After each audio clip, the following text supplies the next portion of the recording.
Hi friends, నీ జీవితంలో success కావాలన్నా, నువ్వు అనుకున్నది సాధించాలన్నా ఈ రెండు విషయాలను ఎప్పుడు కూడా మర్చిపోవద్దు.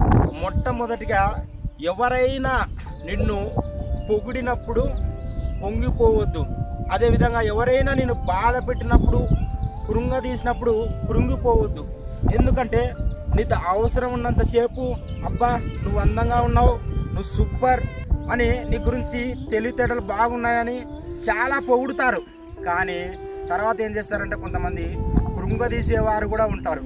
కాబట్టి నువ్వు ఎందుకు పనికిరావు, నీ దగ్గర టాలెంట్ లేదు అని నీవు ఎందుకు పనికి రాకుండా చేయాలని చెప్పేసి నేను చాలా బాధ పెట్టే వాళ్ళు కూడా ఉంటారు. అందుకే ఎప్పుడు కూడా పొగిడినప్పుడు పొంగిపోకూడదు, కృంగదీసినప్పుడు కృంగిపోకూడదు. ఎప్పుడు కూడా ఒకేలా ఉండాలి. పొగిడినా, బాధ పెట్టినా, కృంగదీసినా, అవమానించినా మన పని మనం చేసుకుంటూ మన గురి ఏంటో, మన విజన్ ఏమిటో అది తెలుసుకొని దాని కొరకు మన ఛాయాశక్తుల కోసంతో ప్రయాసపడాలి, కష్టపడాలి, ముందుకు సాగిపోవాలి.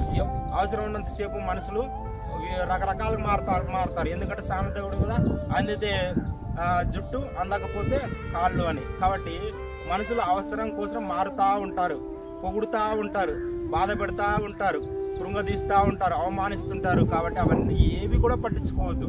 ఎవరేమనుకున్నా మనం పట్టించుకున్నా మన పని మనం చేసుకుంటూ ముందుకు సాగిపోయినట్లయితే నీ జీవితంలో ఖచ్చితంగా 100% సక్సెస్ సాధిస్తావు. నువ్వు అనుకున్న విజయాన్ని పొందుకుంటావు. కాబట్టి ఎవరి మాటలు పట్టించుకోవద్దు, ఎవరి మాటలు నువ్వు ఆలోచించవద్దు. నీ పని నువ్వు చేసుకుంటూ ముందుకు సాగిపో. ఖచ్చితంగా ఏదో ఒక రోజున నువ్వు ఖచ్చితంగా ఒక గొప్ప ఉన్నతమైనటువంటి స్థితిలోకి వెళ్తావు. నువ్వు అనుకున్నది నెరవేరుతుంది, సక్సెస్ సాధిస్తావు. God bless you all.